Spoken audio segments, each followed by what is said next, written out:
You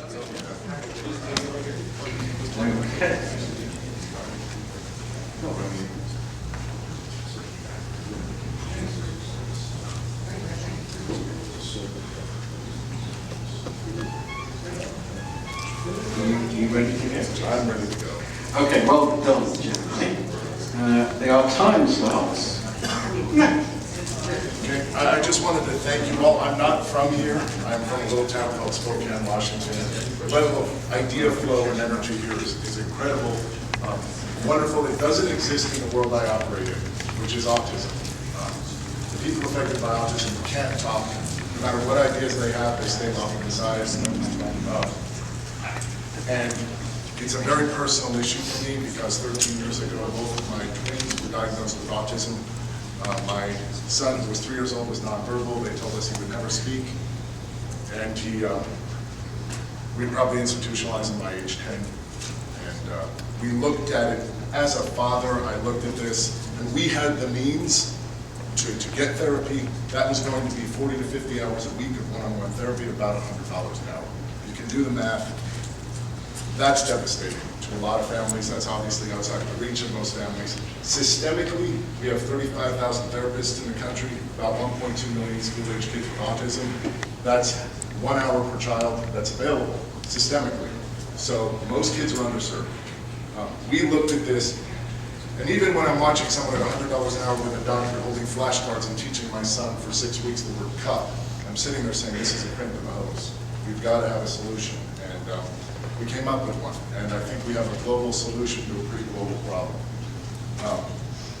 What we did was we created an online database of 5,000 right now and growing video elements that are all of the therapeutic elements that a speech and language pathologist or an ABA therapist would use.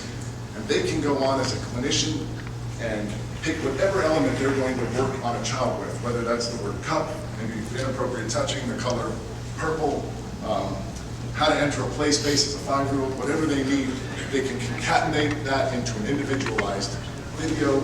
They send it home over the cloud. The parent can log in, press play, and for as many hours as they want, they can have video therapy. So this breaks down a lot of the financial and geographical constraints to care that are so huge in the country. Obviously, there's some international implications.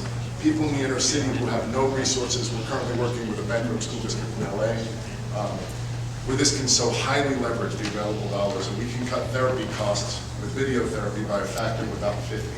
So it goes from about $50 to $60 an hour at their cost to about $1 an hour, and that's pretty substantial. So after 13 years of development, we're being embraced by most of the thought leaders. We're getting quotes like, it's deceptively simple, jaw-droppingly effective.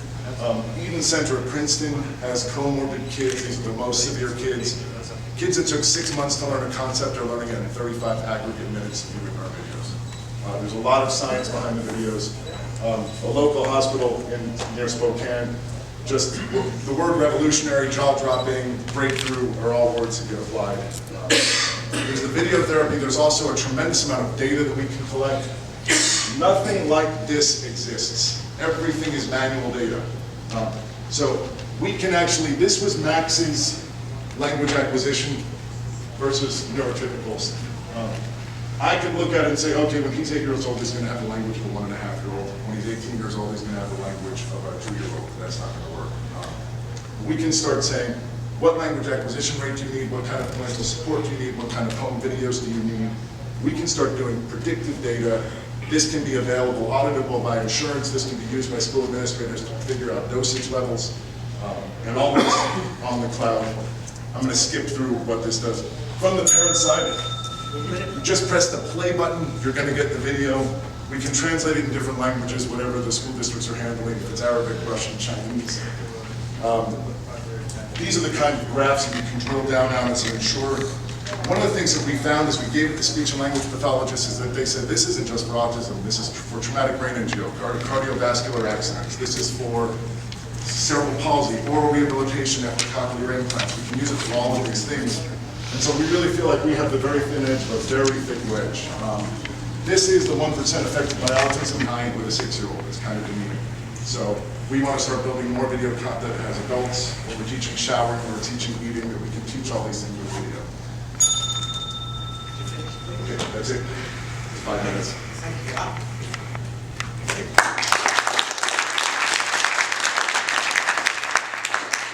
Before we come to questions, could you make any want to start getting there and ready, please? And who'd like to do the first question? Are you going to go in? I would go first because I love this product. I just think it's spectacular. 2 or 3 of my friends are actually working with autistic kids in the educational field, and this will blow them away. What are you looking for? Right now, we got seed funding of about $500,000. We have funded a lot of this ourselves, the prototypes. We are looking for, there are a couple of things we can, if somebody has a national need, if there's a Georgian person who wants to offer this in Georgian, we can certainly offer that. A high net worth individual might sponsor Georgian content for Georgians. Arabic for the Arabic speaking countries. That often will have to be language specific, I mean accent specific, because I don't know that an Argentine wants to speak with a Mexican accent. So They don't. yeah, no, so we're looking for our next level is going to be, we've got quite a few clinics using it. One of our board members runs Saatchi & Saatchi LA, so he's like, as soon as we get some good stories, we'll have some celebrity endorsements. It'll be a very large national story. You know, he said that's it, it's a big. So you're looking for venture capital? We don't know if we're at super angel or venture capital. We're kind of, we're going to assess that. And for disclosure reasons, I probably can't say while we're being recorded the level I'll be looking for. But we're going to look for an amount that could support the response that we'll get from a national story. That's wonderful. This is a marvelous product. You mentioned school systems. Do you sell initially to individual parents? Or are you selling initially to school systems or therapy centers, clinics, etc.? How are you structuring your initial customer acquisition? We originally thought we were going to go to parents. We didn't think we were going to get institutional buy-in, but we actually couldn't break through the noise with the parents. It just sounded like snake oil, and so nobody responded. We only offered it free.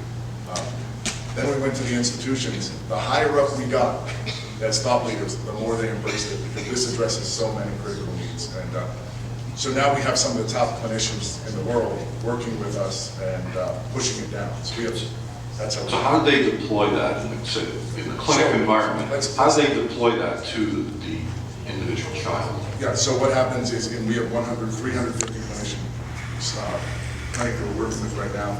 They have all of their supervising clinicians go out, talk to the parents. If the parents want to adopt it, the parents can pay a subscription fee. And then it's an individual license per child. So we push it down from the top. It's very difficult because they're very structured in session agendas.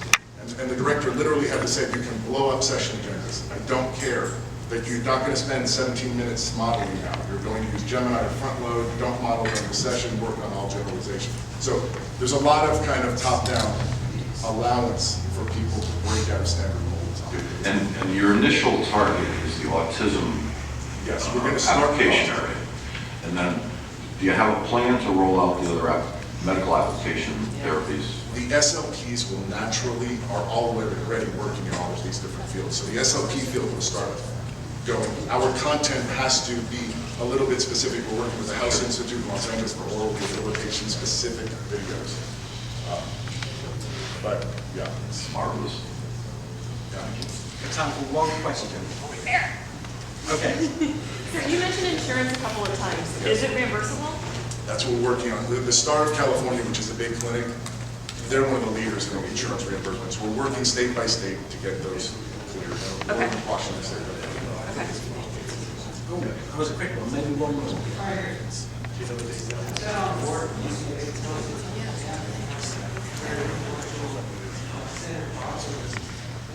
Are you proposing that you look at creative packaging and public benefits perhaps get a different type of donor and assuming for good versus profit, there allow you to see your R&D? We have a 501c3. We're going for NIH grants for certain content with the 501c3, and then we go with SBIRs with our. Is the concept of your therapy methods applicable to dementia? Not that I don't think so. I can't imagine it would be, but again, like Dr. Mobley, who runs the neuroscience department at UCSD, he said, look, just figure out that it works, and then we'll figure out why and maybe find other applications. So. Okay, so thanks.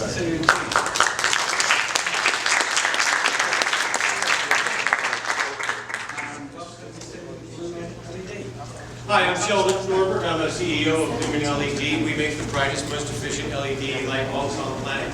And we're seeking about $5 million of equity investment right now to go to market and bring us up to what we do. I'm the CEO. My technologists and engineers come from aerospace and military engineering, and have done work with Quantum, Seagate, NASA, Monsanto, numerous other companies, as well as long careers at Hebrew Rouse and beyond that. My Chinese affiliates run a $10 million a year metal fabrication company where they make casings and metal fabrications for computer companies and medical devices. So we have great boots on the ground in China and understanding of international trade and shipping and handling. We are searching for growth. We're looking for operational and sales officers as we grow past the product mix that we develop.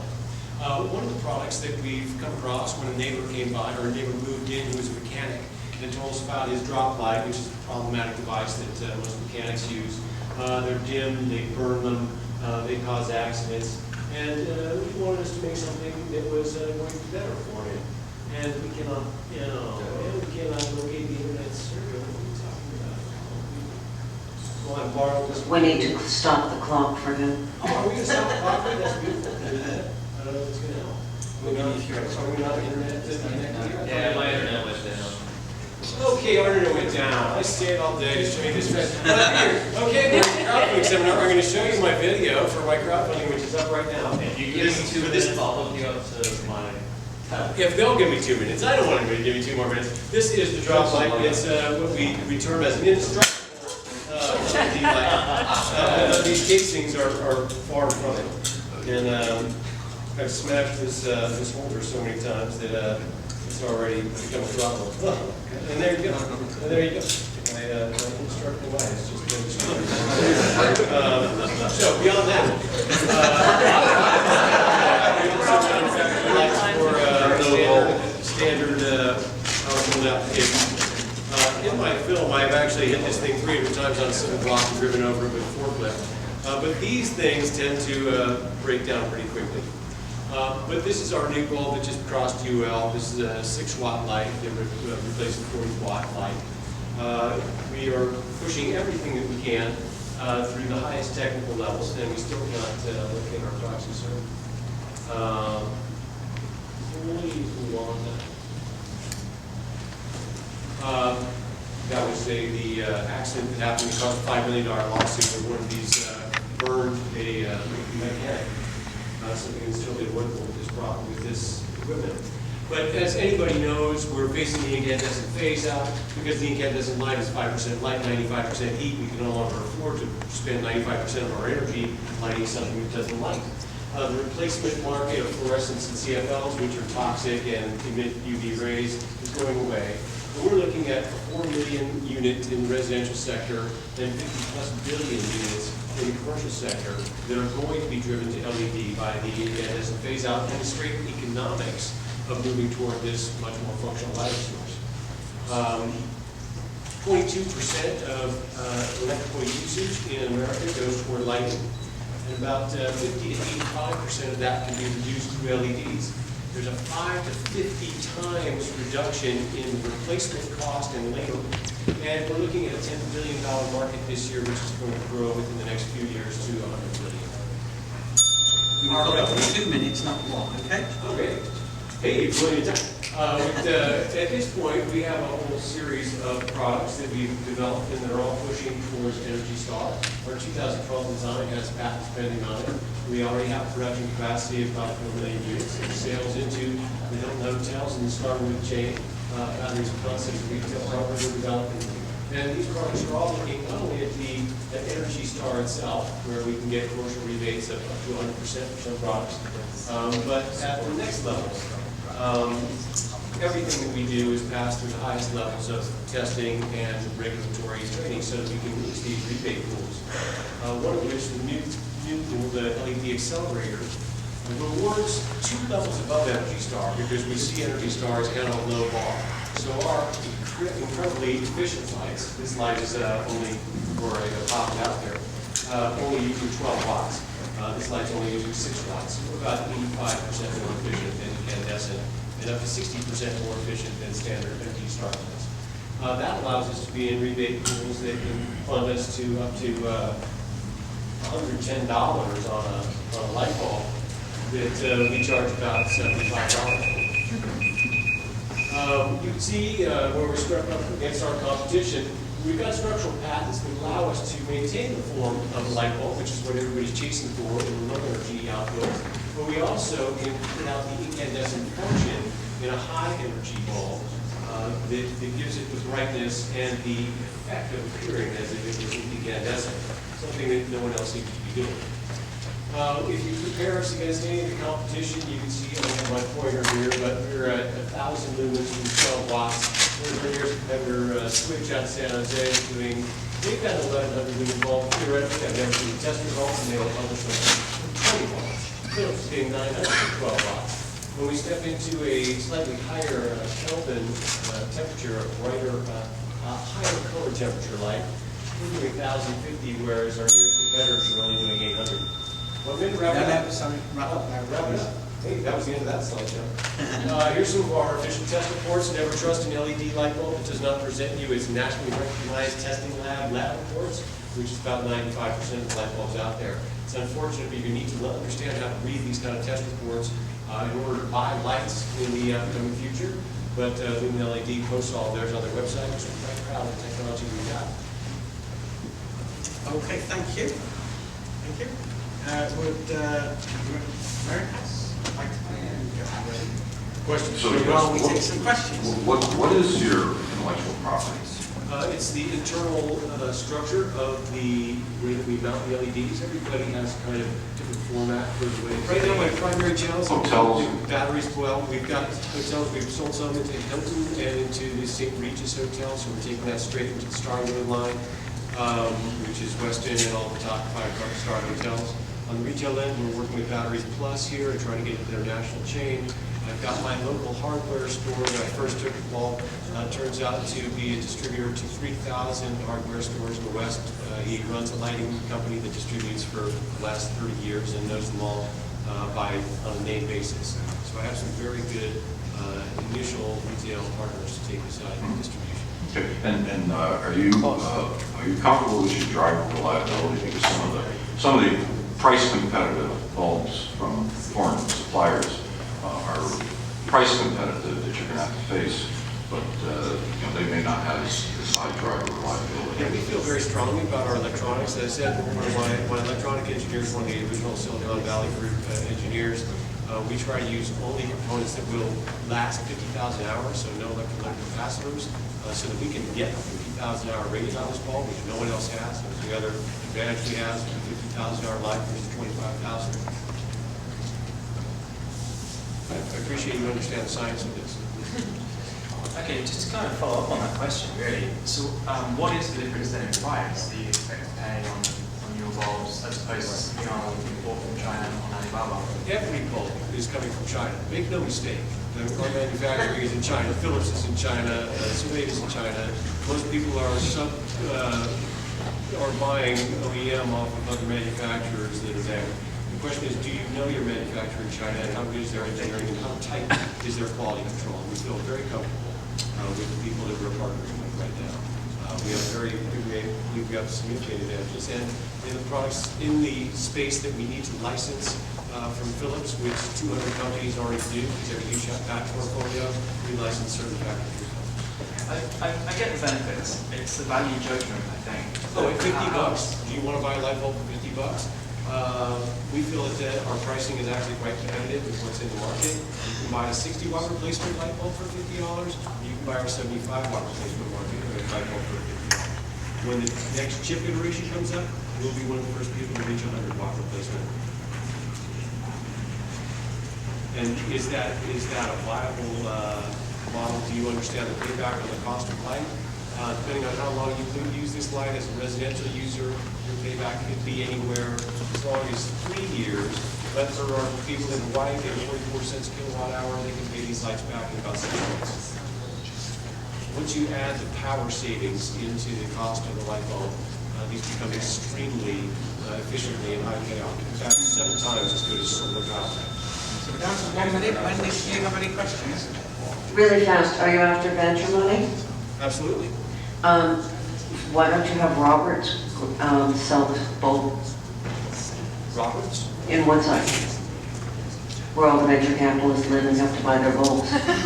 I'll head up there right now. And then go next door to Bucks and give them to Jameis, because their electric bill is $4,000 a month. I'm talking to you as soon as this is over. You want it to be over now? Do you want it to be over now, or should we take one more question? Does anyone else have a pressing question? Hey, you can go. Just straight there. It's been great. Okay, thank you very much.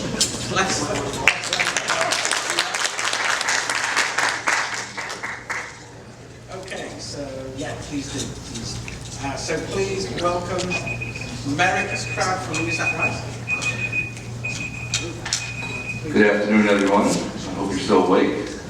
I'm excited to be here, and I flew in all the way from Florida to be here because I quit my job in December to do this full time. So I'm going to introduce you to this concept, and hopefully you'll want to be a part of it. Just a quick background for me. I like to do things first, and what I'm presenting today will be first. Way back when, in '91, put together the first satellite TV network to supermarkets, because in those days they didn't have an internet. In '95, Shoppers Express, the first internet-based grocery store that did deliveries. The only problem was people didn't know how to use the internet. So we were teaching people how to use the internet, not buy groceries. In '98, before wireless was wireless, we used PBS TV stations nationwide to send wireless data to your PC. And things have changed since then. So why am I here? Could you think of a better place to pitch a crowdfunding concept than to a crowdfunding crowd? So that's why I'm here. Yesterday on the panel, one of the questions that came up was, how are we going to make crowdfunding mainstream? And I was surprised to hear the answers were a year, 2 years, 3 years. How many people think it'll be at least a year? Raise your hand. 2 years. Okay, about half said a year, half said 2 years. Anybody less than a year? Nobody. What? One person who's not from this country. No, I'm just kidding. So, here's the pitch. Shark Tank meets American Idol. And if you're not aware, Shark Tank is the #1 show on Friday night with over 7 million viewers. American Idol, we all know about, has about 16 million viewers on 2 nights a week. So imagine marrying these two guys, and you have America's Crowdfunding, a new reality TV series. What you'll see, it's hosted by one of the top 5 celebrities in the world. He's agreed to be the host, and we're excited about it, but I can't disclose it. It's a 1-hour show. It'll be in prime time, and as you would suspect, we'll use several startups to be on the show from the thousands of contestants that will try to apply to be on America's Crowdfunding. They will get less than 10 minutes to pitch their service, their product, whatever they are looking to build or create, and that includes a backstory. So we will go to where they live and take video of them in their environment and explaining their product. The funding will be open for 1 week. As you know, the typical is about 30 days on Kickstarter and the other ones. For 1 week, we do not reveal the progress during that week. Hence, the dramatic reveal the following week. So people will tune in, and we'll have a lot of excitement to find out who raised what. Our mission, we do want to make some money, but the real mission here, and something I've been working on all my life with startups, is to educate Americans how they can pursue their dream. So while it's a money-making proposition, we're going to give back to help other entrepreneurs with the profits that we make. We project $100 million in revenue in the first year, multiple streams of revenue. If you're familiar with the TV business, everything from commercials to sponsorships, syndication and licensing, and it's not just in the US. This can work anywhere where there's television. We're Los Angeles based, I'm based in Florida, my team's in LA. Right now it consists of an entertainment lawyer, because you gotta write those contracts that are securing your rights.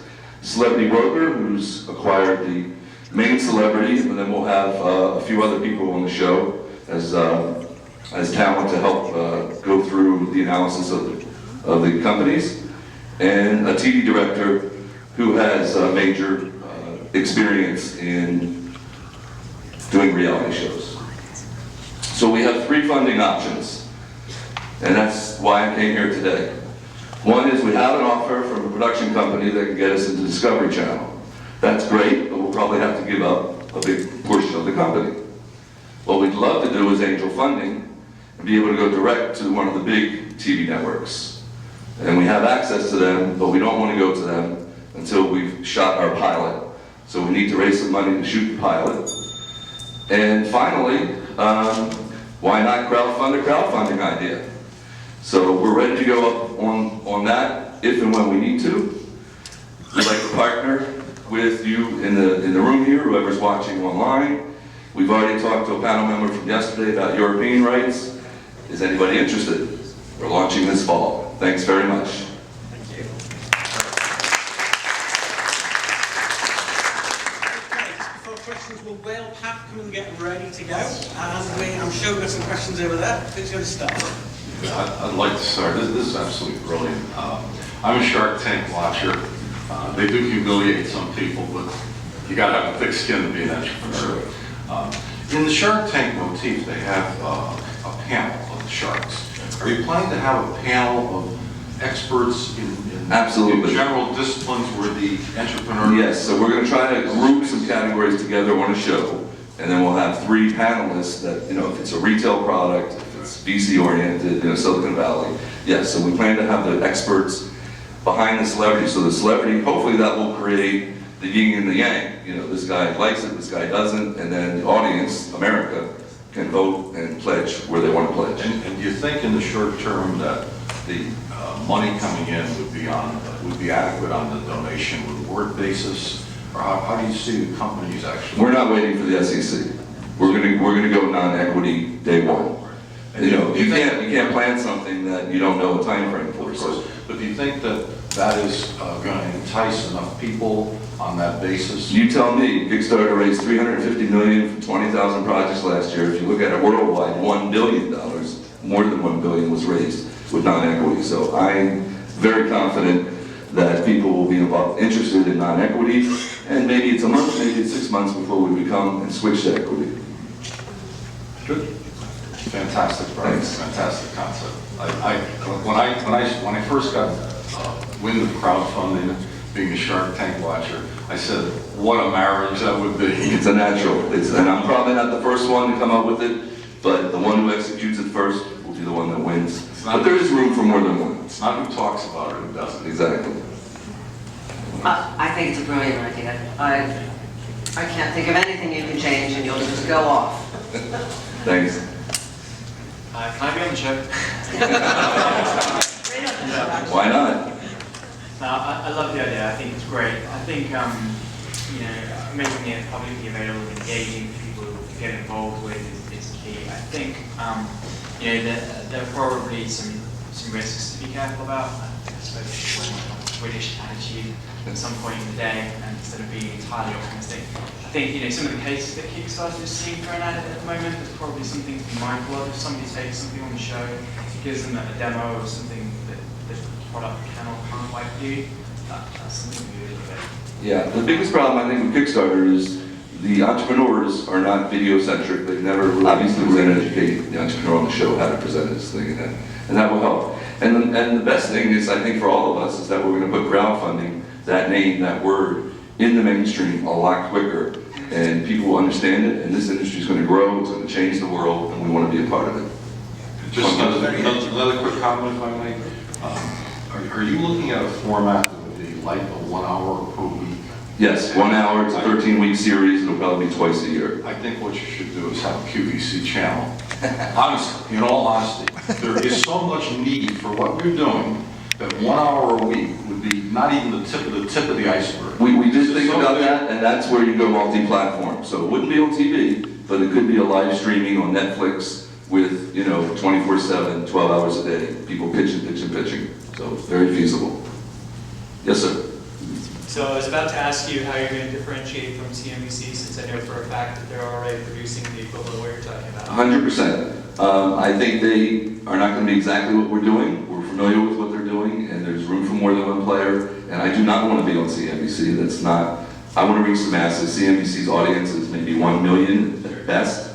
So we're going for the big enchilada. So we can coexist with them very easily. The second thing that I was thinking was, why not create a campaign, crowdfunding campaign, with the specific perk being getting on the damn show?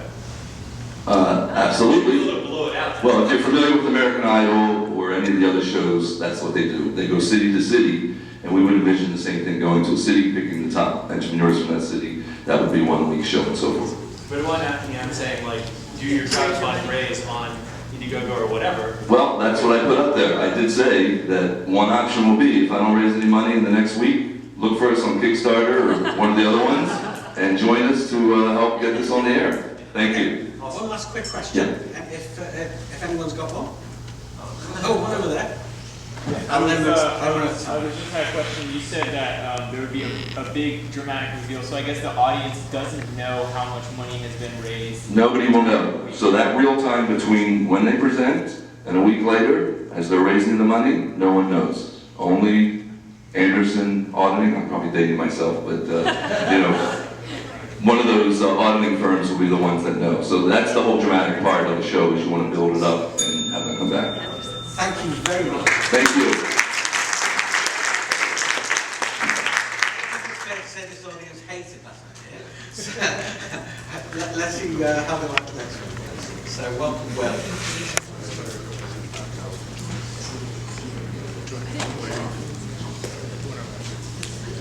Good afternoon, everybody. My name is Arden Kassan, and I'm a founder of WhalePath.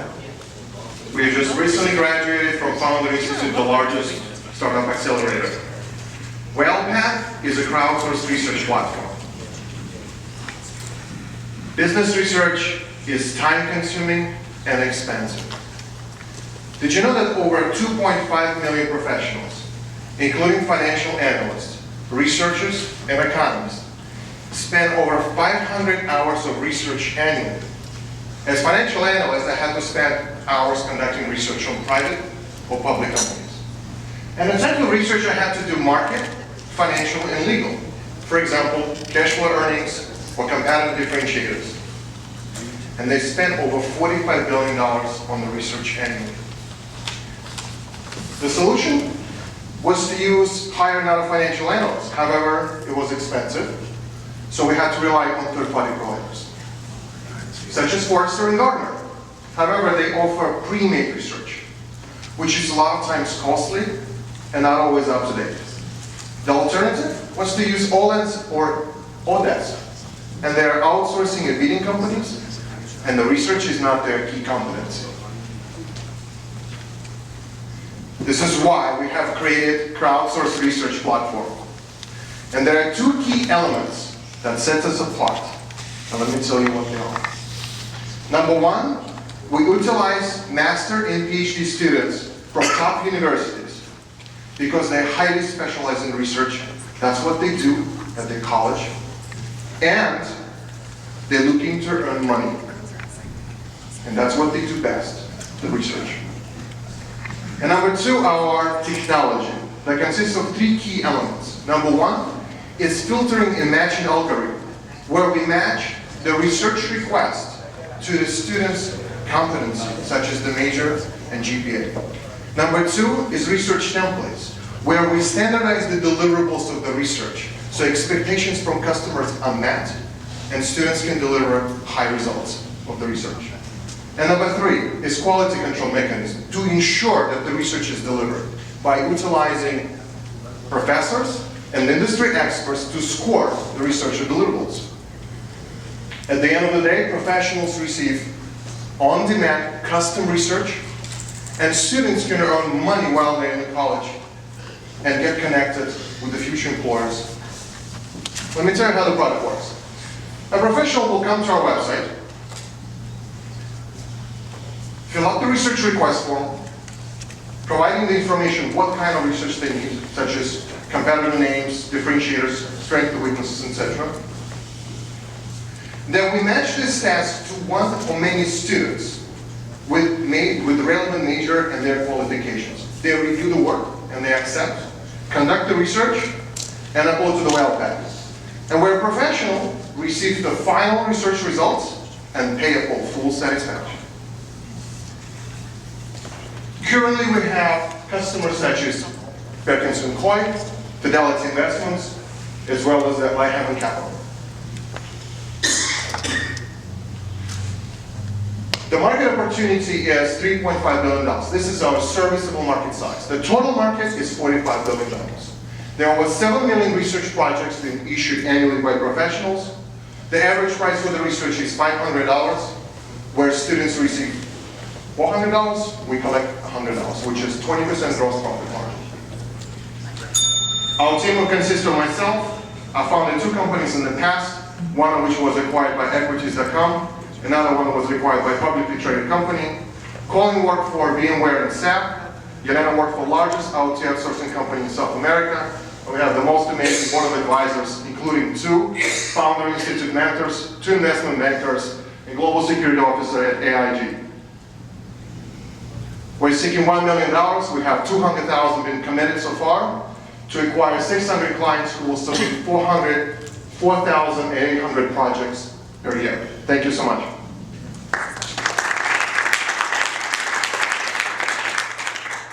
Okay, can excitement can we get ready while we find out how excited the panel are? Very excited here. Great proposition, really good presentation, clear. I like the way that you're structuring your research, because I think that has the potential to go in all kinds of different directions, especially if people are new to it, so that I think works really well. Quality element to it adds a really good level of finesse. I'm a big user of Odesk, and actually I have used it to commission research projects as it happens. But you never know what you're going to get. It's always, you have to put a lot of effort into the specification to get anything meaningful back. Picking the person to do the work is quite concerned. So I think you're onto a great business, and you've got a really good model for it. Yeah, I hope you find investment. It's pretty good. I think it's a great opportunity. I think the unmet need you found is enormous. I think your value proposition at the price points you're generally talking about there, a few hundred or a few $1,000s, is very impressive. You'll get a lot of response. The question I have is the turnaround time. So students may or may not have the time. Obviously, you'll have a big inventory of people with specific capabilities. Do you see any issues with your being able to service the clientele on a turnaround timing basis? So currently the way we do, professionals submit the research request.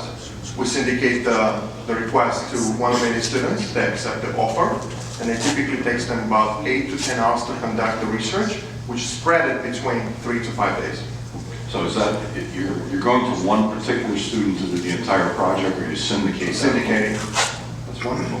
And I think a big plus is that you've looked at the value to the client with the standardization of the report format. So if they give you business one week, they come back the next month, or later on, they know they're going to get a similar format, a similar quality. The fact that you have some kind of peer review of the quality of the research, I think, was very impressive. And the resource you have of the master's and PhD students around the world gives you basically an infinite source of employees or contractors. I think you have a wonderful model. Thank you. Who does your last fact check before you send it back out? So once you've consolidated the students' information? Professors and industry experts. So we have 2 board of advisors. One of them work for Forrester Research, and another 2 is investment bankers. So they do at this moment, as well as professors who endorse our product and serve, within the college. They're willing to do this actually for free. Interesting. I love the idea of using students. And apparently you're working with my husband's company because his card was just up on your screen. Even better. So supposedly we must like you. Thank you. Thank you. Okay, we've got another minute or so for questions. Oh. I think it's a brilliant idea as well. I have a bit of an academic background, and applying that to the revenue model is intriguing. However, who owns the data then by the time it reaches you? And secondly, can you create multiple revenue streams for the data to be repurposed, republished, and so forth? Having said that, Excellent question. Actually, our customers prefer to own the data because of intellectual property or the purpose of this. For example, they post the request without exposing their name. For example, Cisco interested to acquire a company, so they're doing due diligence. So they prefer to own it. Repurposing, it was recommended to us, but that's not in the favor of a customer. So, may I suggest a 2-step revenue model then? If you are willing to share or disclose the data, that would be a lower cost model, premium model for those that wish to retain it. But for the students, particularly as they move forward in their careers, is there some sort of kicker that they can have to build their resumes? yes. So some companies allow them to list on their LinkedIn profile that they've conducted the research. We are into a world of crowdfunding, social impact, impact investing. May I suggest a triple bottom line where the colleges somehow see a supporting mechanism or a scholarship that comes back through that? Because the one thing as an angel investor that I don't see is good market research of the folks that are coming into the system. No doubt that will be something apparent to crowdfunding, and it'd be a great way to corporate responsibility. Okay, I'm going to have to throw you with an answer on that. That's A response on I'll that. answer later. Thank you.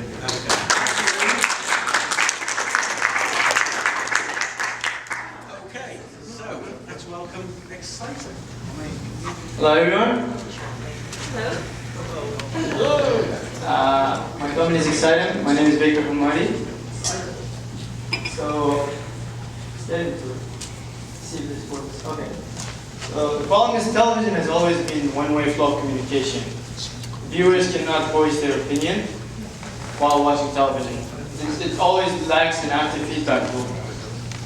Current solutions are both fragmented and expensive, and this is where we come in. We come in to solve this problem. But what is Exciting?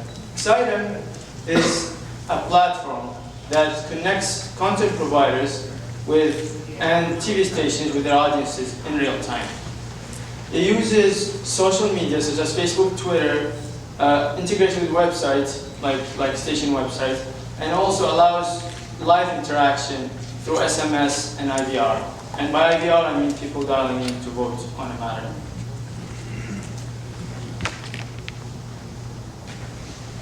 So I graduated from the University of Waterloo in Canada. Who's from there? So I actually did internships at NVIDIA, Siemens, and a few other companies where I became a software engineer. And after graduating in 2011, teamed up with my co-founder and my brother, if you notice the last name, and we started Exciting. My brother is one of the top 5 electrical engineers in San Jose State. He worked at Accuray. He managed over $80 million worth of projects, and he was named best engineer at Accuray. We have kick-ass advisors. Dr. Sam Haddad is one of the IEEE Hall of Fame award winners. People who got this award are like Steve Wozniak and other really big guys. Dr. Larry Gresham is an NBC political analyst. David Winkley and Custer Yunus and Carl Coardino. Carl is actually considered one of the most powerful people in the Silicon Valley, top 5, based on Wikipedia. I didn't know that when we got it. So we raised $200,000, and we're looking to raise $450, continue growth. NBC Universal is one of our customers. I'll walk you quickly through product. I think I'm running out of time. So it's really simple. They just go to our dashboard, they type the question, they choose where they want to deploy it. We also have a web option, it's kind of outdated. And they choose the options they want to ask. So like, let's say they're covering a story about same-sex marriage, which they were the other day. They will ask the audience, what do you think? So it creates a feedback loop.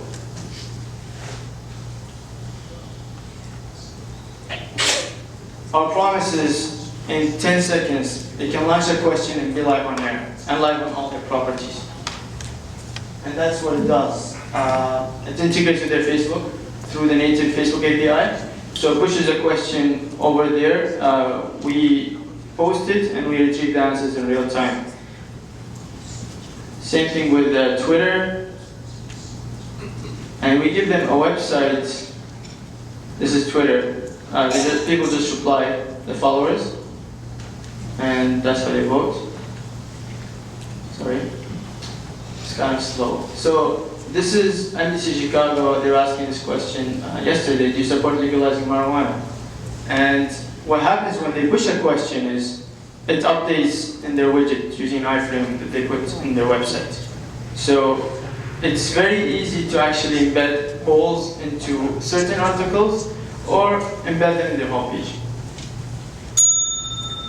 1 minute.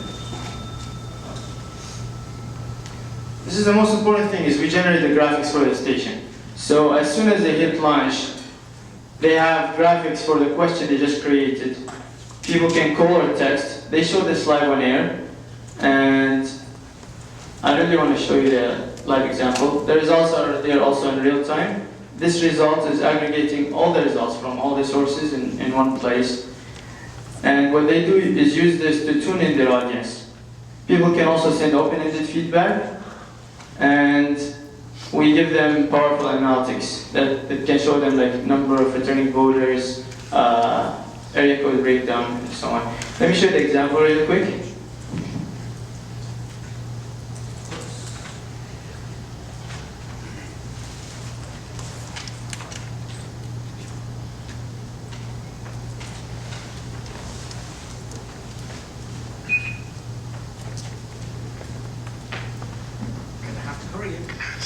Fascinating, great. Thank you, Steve. So what do you think? Should same-sex couples be allowed to marry? Well, we've been asking this question in our flash survey all day, and so far the results have been in favor right now. As you can see right here, 65% of you say yes, 35% of you say no. You can vote in our flash survey by texting or calling the number right there on your screen. So that was a live example. And you're going to try it today to vote for the best startup. So. Yeah, that's what we're going to do. We're going to today. We're going to do this. That's how we're going to vote. Okay, so that's how we're going to vote today. And I have just 2 more slides. Traction. We have 7 stations, paying customers. NBC is championing us. They're actually sending a marketing campaign, NBC Universal, to all their affiliates, almost 200 affiliates. We're expecting at least 30 to 40 stations just from that campaign. So right now we're only 2 people, and we're very overloaded. We go into NAP show next week, and yeah, basically no time to sleep, and we need more people to grow. So we need funding. I leave you with the comments of Matt Goldberg, who's an NBC executive. He said, I've never seen anything that does everything it does. The user experience has been remarkable. Thank you very much.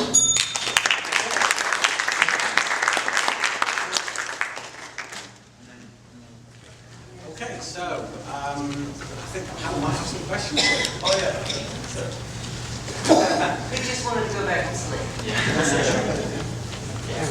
But I can see some good tie-ups there with America's Crowdfunding. So I think it's a really good proposition. So is it like some software that the editors use before they publish it, or is it used as part of the live streaming? I didn't quite get it. Web app? It's a web app. It's a web app, right? Yeah. And right now we're using the web to actually the website. Our website is broadcasted live on air. That is now. But we're actually looking into ways to integrate with their software, like Iron. Yeah. So we found a way, but once we need like another couple of weeks to develop. Because I think when you get that piece to it, that could be amazing. You know, showing a live stream of tweets as conversations happening. Yeah. Could be really powerful in news, for example. Right. So, I can see that having broad applications. You should sell your information from the tweets to a polling organization. Yeah. Generate income. We cannot do that. No. I guess you're So does each station locally generate its own question, or are these questions that NBC is forcing down into the state? Each station. Each station's generating their and own. their own tracks Okay. and their own number. I mean, it's a really logical product, so good luck.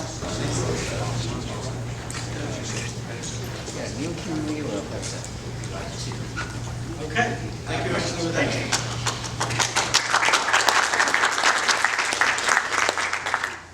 Okay, so just before food starts, we're almost there.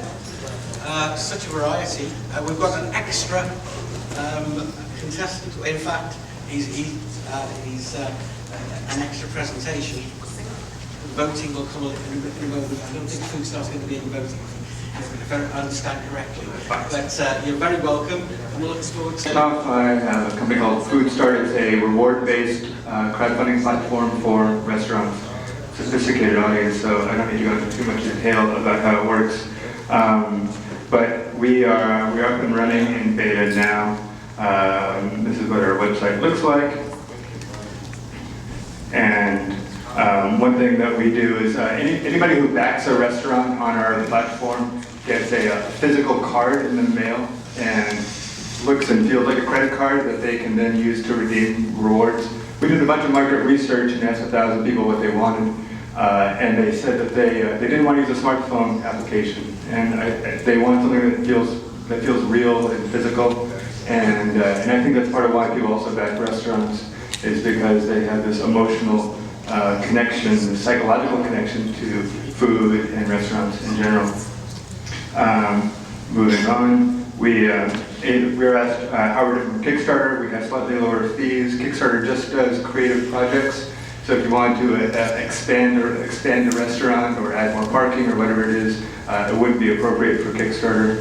We have these cards that I mentioned earlier. We also, because we serve just this very particular market, we can do things like provide research and content-specific content for the market. We have a lot of industry partnerships with equipment leasers and other kind of vendors, and we can provide a tie-in for SBA loans. Average restaurant will raise $250,000 to start. They're not going to get all of that through us, most likely. So we are part of a basket of funding sources, but we can help introduce them and improve their package for an SBA loan. Sliding through here, because we're short on time. We have this terrific advisory board. Includes the former CFO of Ruby Tuesdays. He's raised over $1 billion in private and public capital for restaurants like Ruby Tuesday and Outback Steakhouse and Papa John's. We have a former M&A person who had a chain of 12 restaurants in San Francisco. She sold. We have other restaurant people. We have a former director of Howard Dean's internet campaign. So we have a great board, and it's getting bigger all the time. So far, we've done all this with $75,000, and we're looking to raise another $200,000. We're getting 2 to 3 new restaurants signing up every day, mostly through word of mouth, and we'd like to spend the money on marketing. Anyways, I welcome all questions. Okay, before we go to questions, I'm going to ask our final lot. The new city to come and get ready. So, panel, we have some questions. Well, I have this. Okay, great proposition. I really think it's way forward that crowdfunding fragments into different industry sectors. You've chosen specifically one to go after, I believe. Is it specifically oriented towards startup restaurants? It's startup and second locations, basically. So we're focusing initially on food trucks. We're getting a lot of traction with them because they have a hard time getting financing and they don't require that much capital and they're kind of dead right now. Okay, fantastic. And what kind of funding are you looking for? As I said, we're looking for $200,000 and we spend most of the marketing. Our platform's already developed. So the clients that you have, the issuers, so to speak, what general amounts do you think you could raise for them?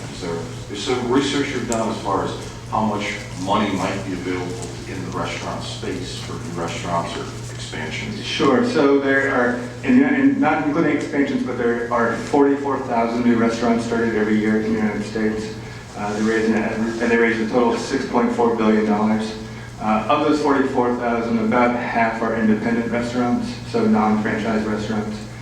There's a lot of business out there. And do you have a target demographic of the people making the contributions? We do. We did a lot of research initially. We did another national survey asking people who would be the most likely to back a restaurant of a friend. Turns out it's males 22 to 32 who have some college education, at least some college education and some disposable income, which is fun. That's what we're targeting. Good. Maybe we can get Louis' lunch to come out here. There you go. Any other? Yes, sir. The restaurant business is notorious for a high failure rate, the margin's really low. In recessionary times, we cut back on that type of spending. How's that factor into your model? Well, I don't want to be cynical about it, but the fact that there are a lot of new restaurants is a good thing for us. They're always starting up.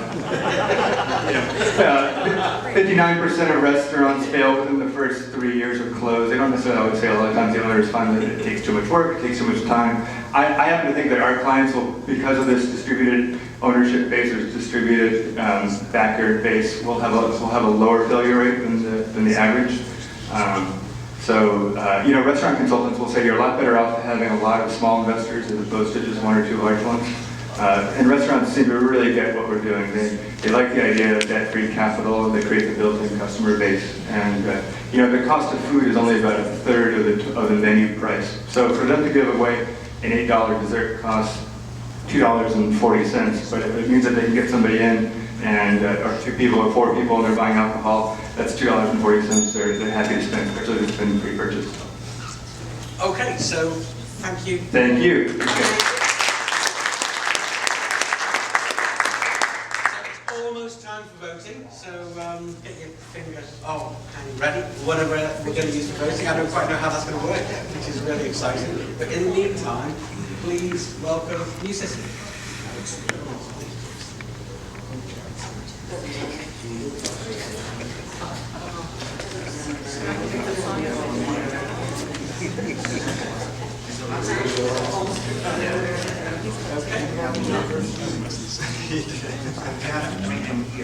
One by one. All the Go.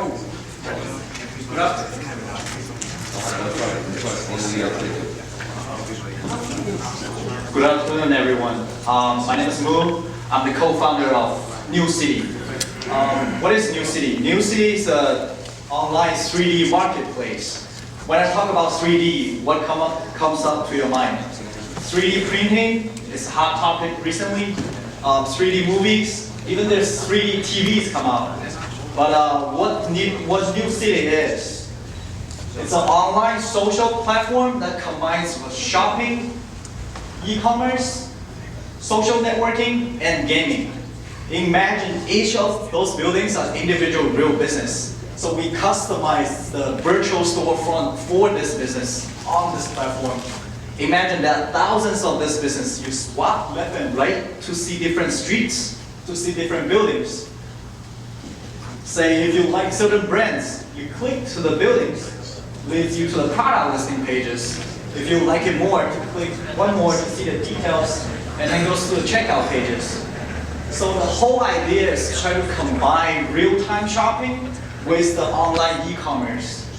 Some functions will be the weather is going to change it according to your IP address. So if you're logging right now in California, it's day feed, but if you're logging Europe, this is more like what you see. And then those avatars are your real friends. You either added your own or imported from Facebook or social media sites. So you can click it and chat with them while you do the shopping. So we provided the method of shop with friends.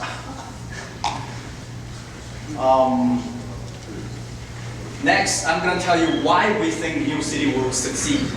I'm sure you heard about virtual city, virtual mall, 3D shopping. Why they fail? Because they make it too complicated. They make it like a game. When people shop, they don't want you go through all those routes to see the products. That's why we try to combine the traditional shopping with the 3D. So for the e-commerce market, I'm going to make it really quick. In the United States, the e-commerce market grows 300% in the last 10 years.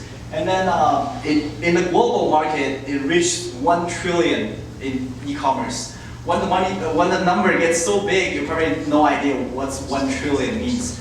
That means everybody on this earth spends $133 to buy stuff online. I'm sure you guys are familiar with all the social media sites, Facebook, Pinterest, so I don't have to explain to you more how important social media site is. So that's why we try to embed this 3D shopping with social media. So when you shop something online, you can instantly share with people, okay, I bought this, I bought that, this is my wish list. I can chat with you to see the discount for a certain product. That's more, right? You don't need to. Gaming industry, those just numbers about how big the gaming industry is. So we try to put the mini games on the platform, try to keep people's retention on the site. So next I'm gonna tell you how we're gonna make money. Similar to this traditional e-commerce site, we take commissions, monthly subscription fee, and we take fees to customize your building. If you want to have a taller building, wider space, we charge you more than you just take a small space. And the major income for the website is not about we taking the money from the vendors, but instead it's advertising. Think about this. Think about the cars.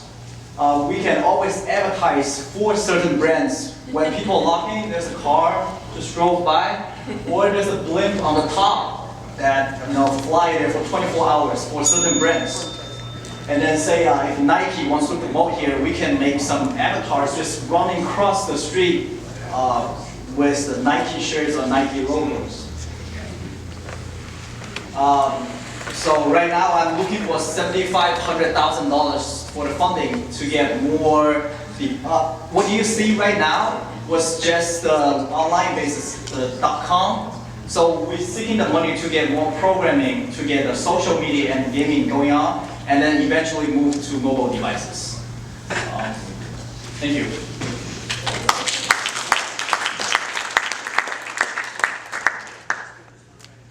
Okay, so while the magic technicians get ready for the voting, I'm sure the panel will have some questions again.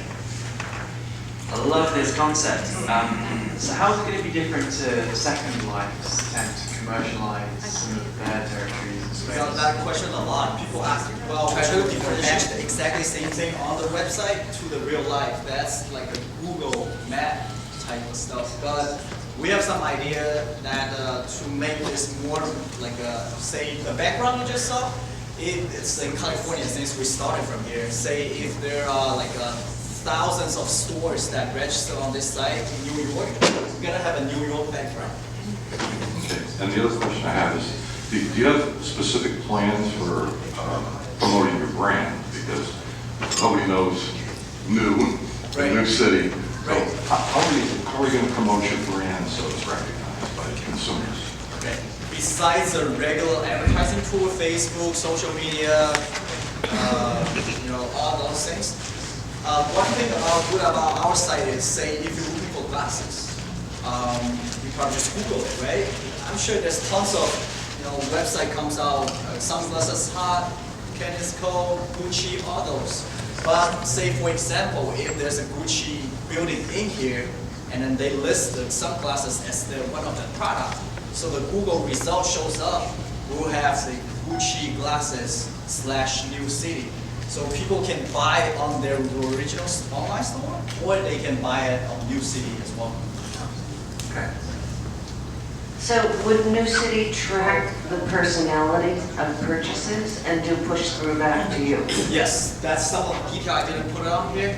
When people shop, they always have behaviors. So we track what people like. So when they check out or when they browse the items, they always have a little section down there that says, these things you might like.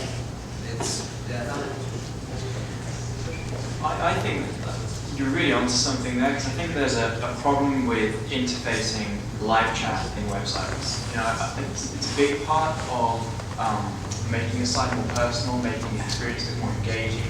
But the way people use it at the moment is a way of getting to other forms of information as a form of direction to the site or finding out some details. So I think you have the capacity to really add something to the user experience of shopping with what you do. Right. I think there maybe needs to be like an interim step between going into the store and maybe being greeted by some kind of virtual avatar receptionist that then leads you to the website. I'm really interested to see how that develops and how the social side of it is actually technically implemented to make the shopping user experience better. Because I think if you can get that right, I think it is tremendously powerful. But I think it will be a difficult nut to crack. Okay, we've got one more minute for questions, and I think we've got a question here. More of a comment. So people are engaging very heavily in using second screens while they're at home watching TV and doing other things. Right. And that second screen experience is highly connected to when they're doing a lot of the shopping. It's either while they're at work or while they're sitting in front of the TV. They're not really doing it as much when they're just out and about, because they're usually doing something when they're out and about. So I think that putting a high emphasis on being supportive of tablet formats is going to be a big deal for you. Right, it is.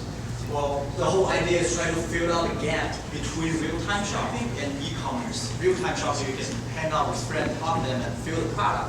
But e-commerce is doing the few clicks. So the gap between that is you can see the product and also you can share and communicate with friends. So we think we solved the problem between the sectors. Have you been doing research on how people might, when they might do this? Because that's I presume. Just quick answer. Sorry. The question was, when would your consumer of your product most be likely to perform this action of social shopping, if you will? When people buy stuff or like certain stuff, it's going to be always showing in your profile. So you will see what your friends want, what your friends like. So better connect with what your friends' activity is. Okay, so let's say thanks to New City.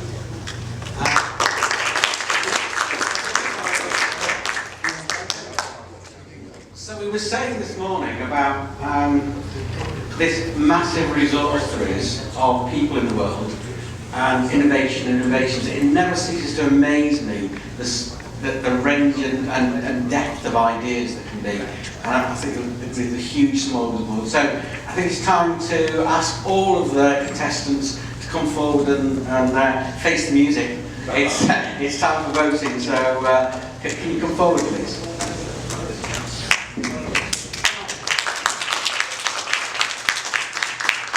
That's also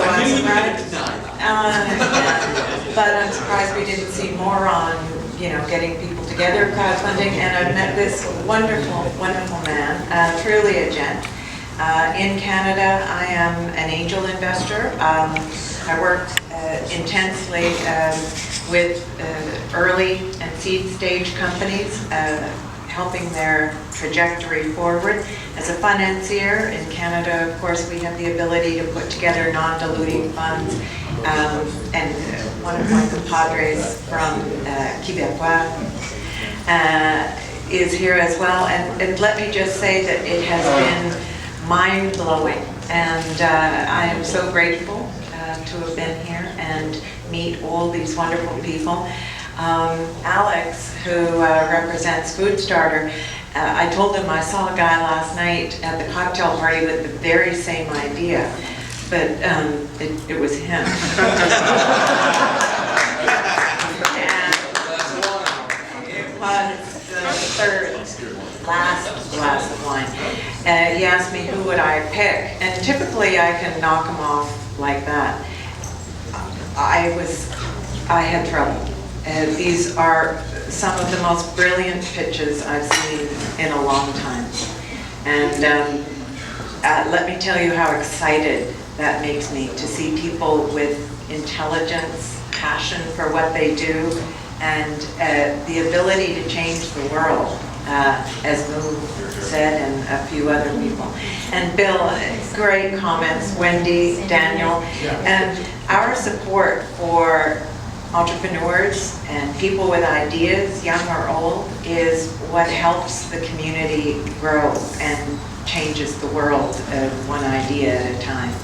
So very, very high respect for you all. I'm to announce the winner. And before that, I would like to thank my good friend here. I want you to come and introduce about your group. Come, she's shy, she's wonderful. And I want to have two announcements. I want to have because I'm going to not forgive myself if I announce it. Could you introduce yourself again? Hi, my name is Dana Garrison. I run the Entrepreneur and Small Business Meetup for California and for New York. Good. Thank you. And she has a great meetup. She gets great people. So, and also, I want to thank Vindy. Vindy, she has, could you tell us, Vindy, they have a publication called Bankless Times, and it's wonderful. I mean, by the way, that crowdfunding that you see is one of ours. And we do publication, we go to the people actually that is about good news crowdfunding. It's about good deed crowdfunding, which I'm very proud of, you know, projects that's happening. But Vindy, go back to Vindy, they write beautiful articles, very serious stuff. They are transparent. Go ahead, say right? Go ahead. We would like to have transparency in crowdfunding and banking. So basically, it's the same idea, Sydney. It's news-oriented, trying to get people informed and get the public to get secure and comfortable with crowdfunding so that everybody starts participating more often and on varying levels. It turns out you can crowdfund your teenager's car. That's I have a lot of argument with her, but I love her. She's wonderful. Not bad.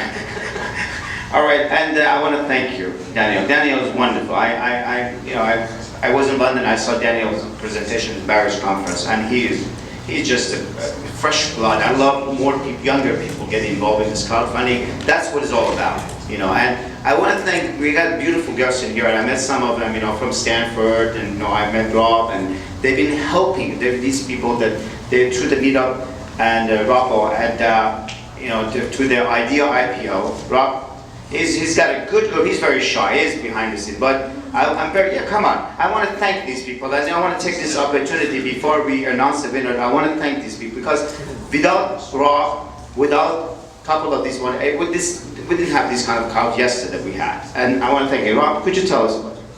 Well, it's called Idea the IPO. It grew out of a class at Stanford Continuing Studies taught by Doug Kelly, and basically traces a startup from an idea on a napkin to a business plan, to a product launch, to scale, to an exit strategy. And the class ended, so I kept it going, and 3 years later we've got several thousand members, chapters around the country.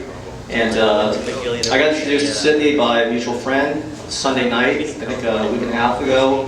And he called me, we talked on the phone for an hour. Within 3 hours I posted the event. And the rest is history. So awesome event. Look forward to working with Sydney again. We have a party tonight if anyone's available at David's restaurant in Santa Clara. That's our site. So everyone's invited. And awesome event. Look forward to the next one, Sydney. Thank you. Looking forward. Well, thank you again. Before the party, we have some cookies and refreshment in the garden. So we go over there and have a little good time. And we're gonna announce it with it. Just we gotta hold them, come on, I told you I was gonna sing first. You probably have to listen to my singing. I did it my way. I can imagine. No, we have my actual. But here, we're gonna have the winner. And first of all, everybody's a winner. We're all a winner. Crowdfunding is winner. So let's announce the winner for today. And thank you. And here we go. And the winner is text number 12, Whale Pass.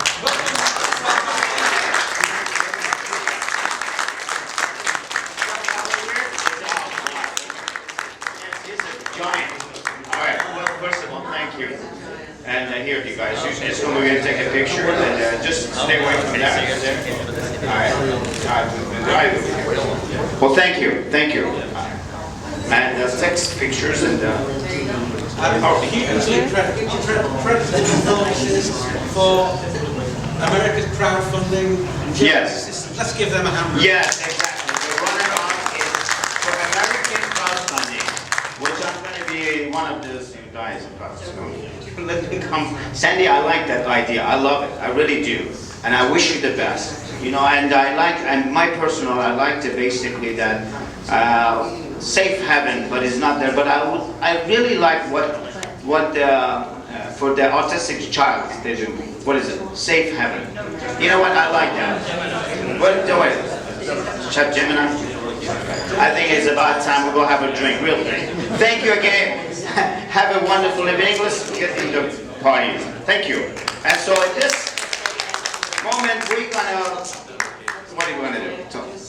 I just want to say, finally, the winners, as Sydney has said, is everyone, and I think you should all give yourselves a final round of applause. Yeah. Okay. I want to say two more things before we go. I want to thank our wonderful photographers, Sapura. She's been doing videos and taking pictures of you. If you guys wanted to have, she's going to have a cart over here. If you can go online, and she will be giving your pictures. You guys probably don't know, but you have a lot of pictures. We make sure you have a lot of pictures. So and you can go ask her, Sapura, could you come in right here? You see, that's her. She's got a cart right there. And I want to have, where's my two Russian assistants? They're my bodyguards. I don't think they're here. Well, come on in here. I want to show you my bodyguards. Come on. Come on in. And they're having a coffee. Come here. Look at this. Come over here. Antoine. These guys are very highly sophisticated. Antoine is an entrepreneur, and he's a tennis player. Antoine, tell us about yourself. What do you do? I'm an operations manager for a little food producing company, but I miss the startup world. I've worked in marketing for startups for many years. Unfortunately, I had to give it up and sell my soul and work for money to make sure that I can pay my bills. But I do want to get back into the startup world, and it's still bright and shiny as it was at first. And I'm looking forward to cooperating with some of you guys that we talked earlier. Can you speak in this word and say in French? C'est un peu compliqué, mais... C'est parfait. For French audience, we're French Canadian. I don't remember exactly what I said. Sorry. That's all right. Bonsoir. Okay, and my friend, come over here. He is my tennis player. This is one of the tennis champions. So thank you. Hi. Hello, my name is Alec. I'm pretty happy to work here.